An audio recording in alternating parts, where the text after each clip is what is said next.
오늘은 제가 제 진짜 이름을 되찾기까지의 조금은 길고 어쩌면 조금은 부끄러운 이야기를 해보려고 해요. 용기가 필요한 이야기지만 어쩌면 저와 비슷한 시간을 보내고 계실 누군가에게 작은 위로라도 될 수 있지 않을까 싶어서요. 제가 결혼하던 시절만 해도 여자는 시집가서 남편 내조 잘하고 아이들 잘 키우는 게 최고의 미덕이었답니다. 저 역시 그렇게 배우고 자랐고 그것이 당연한 행복의 길이라고 믿었어요. 참 좋은 사람이었어요. 제 남편 될 사람은. 듬직하고 성실하고 저 사람이라면 평생을 믿고 의지할 수 있겠다 싶었지요. 분홍빛 꿈에 부풀어서 시집을 갔고 정말 처음 몇 년은 꿈처럼 행복했던 것 같아요. 아들, 딸 낳고 작은 집에서 시작해서 조금씩 넓은 집으로 이사도 가고 남들 보기에 참 번듯하고 단란한 가정을 꾸렸지요. 그런데 시간이 흐르면서 아주 조금씩 저는 제 자신을 잃어가고 있었어요. 그걸 그때는 몰랐답니다. 남편이 좋아하는 갈치조림을 밥상에 올리기 위해 저는 제가 좋아하는 된장찌개를 잊었고 아이들이 좋아하는 돈가스를 튀기느라 저는 제가 나물 반찬을 얼마나 좋아했는지도 까맣게 잊어버렸어요. 제 옷 한 벌 사는 건 아까워서 몇 년을 망설이면서도 남편 와이셔츠가 낡거나 아이들 운동화가 해지면 한달음에 달려가 제일 좋은 것으로 사다 입혔지요. 그게 아내의 도리이고 엄마의 사랑이라고 믿었으니까요. 그렇게 주는 것에서 행복을 느끼는 것이 제 삶의 전부가 되어버렸어요. 가끔 친구들이라도 만나면 다들 똑같은 이야기를 했어요. 남편 이야기, 자식 이야기. 그러다 누군가 제게 요즘 뭐 재미있는 거 없어 하고 물으면 저는 대답할 말이 없었어요. 제 삶에는 남편과 아이들 말고는 아무것도 없었으니까요. 제가 무얼 좋아하고 무얼 할 때 가장 즐거운지 그런 건 생각해 볼 겨를도 없이 살아온 세월이었지요. 그렇게 아이들이 다 커서 제 품을 떠나고 남편은 정년퇴직을 하고 이제 한시름 놓고 우리 부부 둘이서 오붓하게 시간을 보낼 수 있겠구나 막연하게 생각했어요. 그런데 현실은 제 생각과 너무나도 달랐답니다. 평생을 일만 하던 사람은 집에 있는 법을 몰랐고 평생을 집안일만 하던 저는 갑자기 하루 종일 집에만 있는 남편을 어떻게 대해야 할지 몰랐어요. 하루 종일 텔레비전만 보는 남편 뒤에서 삼시세끼밥을 차려내는 일이 저의 새로운 일과가 되었지요. 대화는 점점 사라졌어요. 오늘 반찬이 뭐냐, 리모컨 어디 있냐 하는 말들이 대화의 전부였지요. 저는 가끔 이야기를 하고 싶었어요. 오늘 동네 꽃집에 예쁜 꽃이 피었더라. 어릴 적 친구한테서 연락이 왔는데 참 반갑더라. 그런 소소한 이야기들 말이에요. 하지만 남편은 제 이야기에 귀를 기울여주지 않았어요. 늘 건성으로 듣거나 그런 시답잖은 소리 할 시간에 드라마나 보라고 핀잔을 주었지요. 어느 날이었어요. 제가 몸이 너무 아파서 하루 종일 자리에 누워 있었던 날이 저녁 시간이 다 되어서 남편이 방에 들어오더니 밥은 안 차리냐고 묻더라고요. 제가 아파서 못 일어나겠다고 하니 한숨을 푹 쉬면서 그럼 라면이라도 끓여 먹어야겠네 하고는 나가 버리는 거예요. 그 뒷모습을 보는데 제 가슴에 커다란 구멍이 뻥 뚫리는 것 같았어요. 40년이 넘는 세월을 함께 살아온 부부인데 내가 아픈 것보다 자신의 저녁밥이 더 중요한 사람이었구나. 나는 이 사람에게 그저 밥해주는 사람, 빨래해주는 사람, 그 이상도 이하도 아니었구나. 그 사실이 칼날처럼 날아와 제 심장을 베는 것 같았어요. 그날 밤 저는 이불을 뒤집어 쓰고 소리 없이 한참을 울었답니다. 사람의 마음이라는 게 참 그래요. 큰 사건 하나로 무너지는 게 아니라 사소한 실망들이 쌓이고 쌓여서 어느 날 와르르 무너져 내리는 거더라고요. 그날 이후로 저는 제 삶을 돌아보기 시작했어요. 거울 앞에 서서 제 얼굴을 가만히 들여다보았지요. 깊게 펜주름과 희끗희끗한 머리카락, 그리고 너무나도 슬퍼 보이는 눈. 저 눈 속의 사람은 행복한 걸까? 단 한 번이라도 자기 자신을 위해 살아본 적이 있을까? 질문이 꼬리에 꼬리를 물고 이어졌어요. 결심을 하기까지는 정말 오랜 시간이 걸렸어요. 두려웠거든요. 이 나이에 이혼이라니 남들이 손가락질할 것 같았고 혼자 살아갈 자신이 없었어요. 경제적인 문제도 막막했고요. 자식들 보기에도 부끄러웠어요. 하지만 두려움보다 더 큰 것이 있었어요. 이대로 살다가는 내 남은 인생마저 제가 되어 사라져버릴 것 같다는 절박함이었지요. 숨이라도 제대로 쉬고 싶었어요. 내 이름으로 오롯이 나 자신으로 한번 살아보고 싶었어요. 자식들에게 이 이야기를 꺼냈을 때 처음에는 다들 반대를 했어요. 참고 사시라고 다들 그렇게 산다고 아버지도 알고 보면 나쁜 사람은 아니지 않냐고 저를 설득했지요.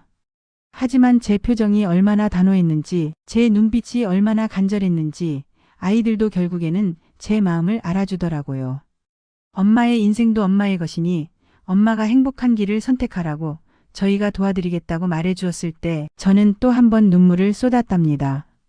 고맙고 또 미안해서요. 그렇게 저는 황혼의 문턱에서 이혼이라는 큰 결정을 내렸어요. 작은 집을 하나 얻어서 살림을 나고 처음으로 혼자 잠이 들던 날 밤. 그 고요함과 적막함이 너무나도 무서워서 밤새 뜬 눈으로 지새웠답니다. 후회와 두려움이 파도처럼 밀려왔어요. 내가 괜한 짓을 한 건 아닐까? 다시 돌아가야 하는 건 아닐까? 수없이 흔들렸지요. 하지만 다음날 아침 창문으로 쏟아져 들어오는 햇살을 받으며 눈을 떴을 때 무언가 다른 기분이 들었어요. 시끄러운 텔레비전 소리도 없고 나를 재촉하는 사람도 없고 오롯이 나 혼자만의 아침이었어요. 저는 천천히 일어나서 제가 제일 좋아하는 구수한 누룽지를 끓였어요. 그리고 제가 제일 좋아하는 창가 자리에 앉아서 아주 천천히 그 맛을 음미하며 아침을 먹었답니다. 별것 아닌 일이었지만 그 순간 저는 몇십 년 만에 처음으로 자유라는 것을 느꼈어요. 내가 먹고 싶은 것을 내가 먹고 싶은 시간에 누구의 눈치도 보지 않고 먹을 수 있다는 그 사실 하나가 저에게는 기적처럼 느껴졌지요. 그날부터 저는 아주 작은 것들부터 시작했어요. 평생을 미뤄왔던 나를 위한 시간들을 하나씩 채워나갔답니다. 동네 문화센터에 가서 노래교실에 등록했어요. 남편이 싫어해서 한 번도 마음껏 불러보지 못했던 노래들을 목청껏 부르는데 그렇게 신이 날 수가 없더라고요. 묵혀두었던 감정들이 노래가 되어서 터져나오는 것 같았어요. 그림도 배우기 시작했어요. 하얀 도화지 위에 서툰 솜씨로 꽃을 그리고 나무를 그리고 풍경을 그리다 보면 시간 가는 줄 몰랐지요. 제 마음속의 풍경을 제 손으로 그려낼 수 있다는 것이 얼마나 큰 기쁨인지 몰라요. 친구들도 새로 사귀었어요. 노래교실에서 만난 언니, 그림 그리다 만난 동생.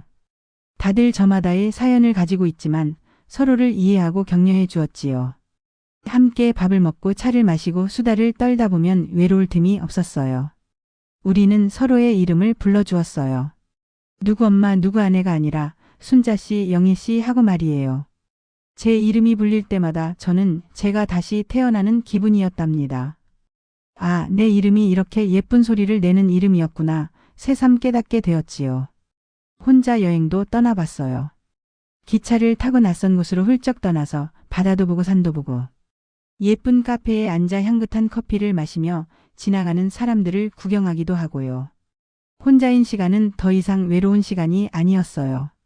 오롯이 나 자신과 마주하고 내 마음의 소리에 귀 기울이는 아주 귀하고 소중한 시간이 되었지요. 파도 소리를 들으며 생각했어요. 지난 세월 나도 저 파도처럼 쉼없이 달려왔구나.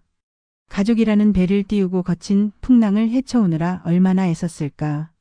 제 자신에게 처음으로 고생했다, 애썼다 하고 다정한 위로를 건넸어요. 물론 혼자라는 것이 마냥 좋기만 한 것은 아니에요. 문득문득 외로움이 찾아올 때도 있고 굳은 일을 혼자 해결해야 할 때면 덜컥 겁이 나기도 하지요. 전 남편에 대한 생각도 가끔 나요. 미운 마음보다는 안쓰러운 마음이 더 커요. 그 사람도 자기 방식대로 최선을 다해 살아왔겠지요. 다만 서로가 행복해지는 방법을 몰랐을 뿐이에요. 이제는 그저 각자의 자리에서 건강하게 평안하게 남은 생을 살아가기를 바랄 뿐이랍니다. 요즘 저는 아침에 눈을 뜨는 것이 설레어요. 오늘은 또 어떤 즐거운 일이 나를 기다리고 있을까? 어떤 새로운 사람을 만나고 어떤 새로운 경험을 하게 될까? 기대가 되거든요.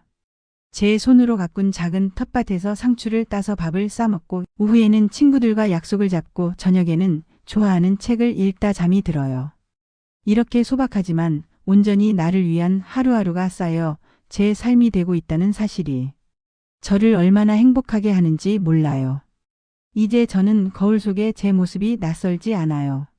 주름은 더 깊어졌지만 그 주름 속에 제 이야기가 담겨 있는 것 같아 정겹게 느껴져요. 무엇보다 제 눈빛이 달라졌어요. 예전처럼 슬픔이나 공허함 대신 평온함과 잔잔한 기쁨이 담겨 있거든요. 저는 이제야 비로소 진정한 나라는 사람을 만난 것 같아요. 혹시 지금 이 순간 누군가를 위해 자신을 모두 내어주고 달아 없어지고 있다고 느끼는 분이 계신가요? 혹은 텅 빈 마음을 어찌할 바를 몰라 힘들어하는 분이 계신가요? 제가 감히 해답을 드릴 수는 없겠지요. 사람마다 살아온 길이 다르고 처한 상황이 다를 테니까요. 하지만 이것 하나만은 꼭 말씀드리고 싶어요. 사랑하는 사람을 위해 헌신하는 것은 정말 아름답고 숭고한 일이에요. 하지만 그 사랑 안에서 자기 자신을 완전히 잃어버리지는 마세요. 당신이 행복해야 당신이 주는 사랑도 온전히 빛날 수 있답니다. 가끔은 당신이 무엇을 좋아하는지, 무엇을 하고 싶은지 스스로에게 물어봐 주세요. 아주 작은 것이라도 괜찮아요. 좋아하는 노래를 듣는 10분, 향기로운 차를 마시는 5분. 그렇게 온전히 당신만을 위한 시간을 선물해 주세요. 당신은 그럴 자격이 충분히 있는 세상에서 가장 소중한 사람이니까요. 그리고 혹시 저처럼 인생의 큰 갈림길에서 두려움에 떨고 있는 분이 있다면 너무 자책하거나 무서워하지 마세요. 어떤 선택이든 괜찮아요. 중요한 것은 당신의 마음이 진정으로 원하는 것이 무엇인지 들여다보는 용기랍니다.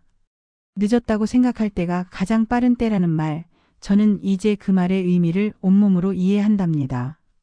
우리의 인생은 생각보다 길고 우리에게는 아직 우리 자신의 이름으로 찬란하게 살아갈 날들이 많이 남아 있어요.